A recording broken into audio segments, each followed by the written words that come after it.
वीरशैव लिंगायत समाजाच्या अनेक वर्षापासून आपल्याला माहित आहे, स्मशानभूमी माणूस जन्माला की त्याला कधीतरी जायचं असं असतंय आणि वीरशैव समाजामध्ये दफन केलं जात आहे. त्यामुळे स्मशानभूमीची जागेचा फार मोठा अडचण हा समाजाच्या वतीने गेल्या अनेक वर्षापासून मागणी आहे की हद्दवाढ जसं झालंय त्या हद्दवाढ प्रमाणे लोकांना स्मशानभूमी नाही.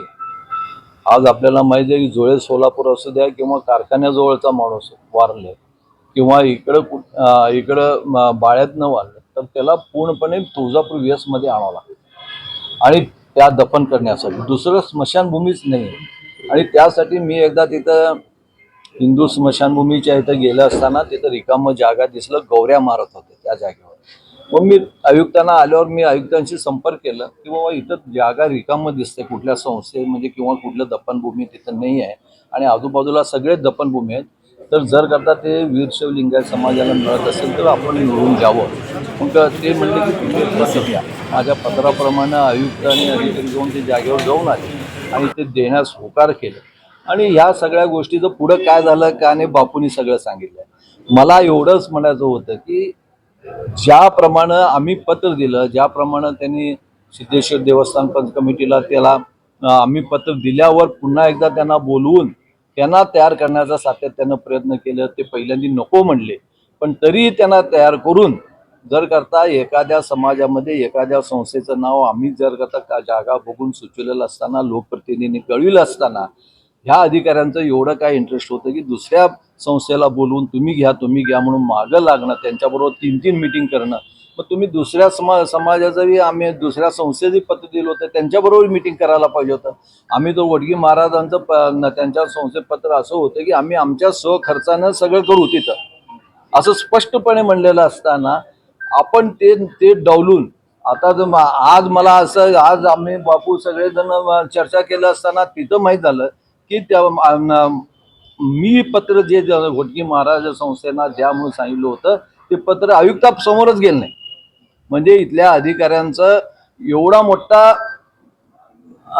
हे चाललंय की आमदारांच्या पत्राला किंमत न देता दुसऱ्यांनी कोणीतरी जे सांगते त्यांचं ऐकणं आणि एकतर्फे ऐकून महानगरपालिका चालवत असेल तर हे फार मोठ्या प्रमाणात चुकीचं आहे. मी सांगू इच्छितो की वडकी महाराज संस्था ही फार मोठी संस्था आहे. हजारो एकर जमीन त्यांच्या स्वतःच्या संस्थे आहेत. त्यांच्या जवळपास 30 ते 40 शाळा ज्या खेडेगावामध्ये किंवा ज्या वस्तीमध्ये शाळा होऊ शकत नाही, शासनाने चालवलं नाही, पण तिथं वडगी महाराज तिथल्या मुलांना शिक्षण मिळण्यासाठी तिथं संस्था काढून आज हजारो लोक त्यांच्या इथं संस्थेमध्ये कामाला आहेत. आणि त्या संस्थेला 2 एकर जागेची किंमत नाही. किंमत ही जागेची नाही. आम्ही सांगितलं होतं महाराजांना जाऊन की महाराज हे आमच्या समाजाचे मोठे धर्मगुरू आहेत, अनेक शिवाचार्य त्यांच्या पाठशाळेमध्ये शिकून आज मोठे झालेले आहेत, जगतपूर झालेले आहेत त्या संस्थेमधनं बाहेर होऊन. पण त्या संस्थेला जाणून बुजून खाली दाखवणं किंवा त्या महाराजांबद्दल आम्ही जेव्हा महाराजांना शब्द दिलेला असताना मुद्दामून आपण नाही करून दाखवणं हे बरोबर नाही आहे. मी मगाशी सांगितलं वर की बाबा म्हातारी मेलेलं दुःख नाही, काळ एवढ्या मोठ्या प्रमाणात सोसवणं बरोबर नाही आहे. जे कोणी अधिकारी असं वागत असेल किंवा ज्या समाजामध्ये ते निर्माण कुणाच्या सांगण्यावर न होत असेल तर हे चुकीचं आहे.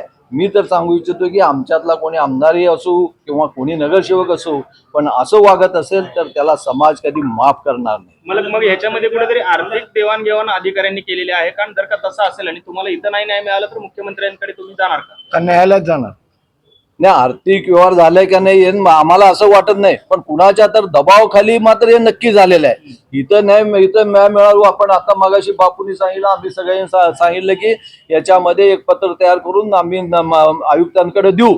आयुक्तांना ते जी ठराव झालाय त्याला विखंडित करावं असं आम्ही त्यांना सांगितलेलं आहे. कारण चुकीच्या पद्धतीनं ज्या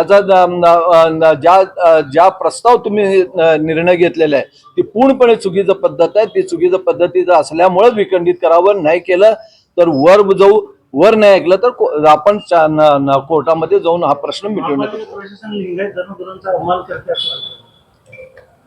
महानगर प्रशासन काय केलं काय नाही वाटायचं काय स्पष्टच आहे ना. आज आपल्या सगळ्याच्या समोर आहे. 2 लिंगायत समाज, एवढं मोठं लिंगायत समाज सोलापूर शहरामध्ये असताना आजपर्यंत कोणीही कुठलंही राजकारण करत असताना कोणी असं समाजामध्ये भांडणं लावून कधी राजकारण केलं नाही. समाजाचे दुफळी व्हावं असं कधी विचार न करता आजपर्यंत राजकारण होत आलं. पण आजची परिस्थिती राजकारणाची वेगळी दिशा धरत आहे. म्हणूनच सांगू इच्छितो, म्हणूनच या दिशेला कुठेतरी थांबायला पाहिजे. संस्था दोन्ही एकच आहेत, दोन्ही लिंगायत समाज आहेत. जेवढं आमचे सिद्धेश्वर महाराजाबद्दल भक्ती आहे तेवढीच भक्ती वडगी महाराजाबद्दल आहे. कारण वडगी महाराजांचे आज ज्यांच्याशी आम्ही शब्द दिलो होतो ते आमचे समाजाचे जगद्गुरू आहेत. आणि त्यांच्याशी बोललं असताना हे दोन्ही जाणून बुजून करत असेल हे ते चुकीचं आहे. याला समाज विचार केल्याशिवाय ह्याच्याबद्दल राहणार नाही.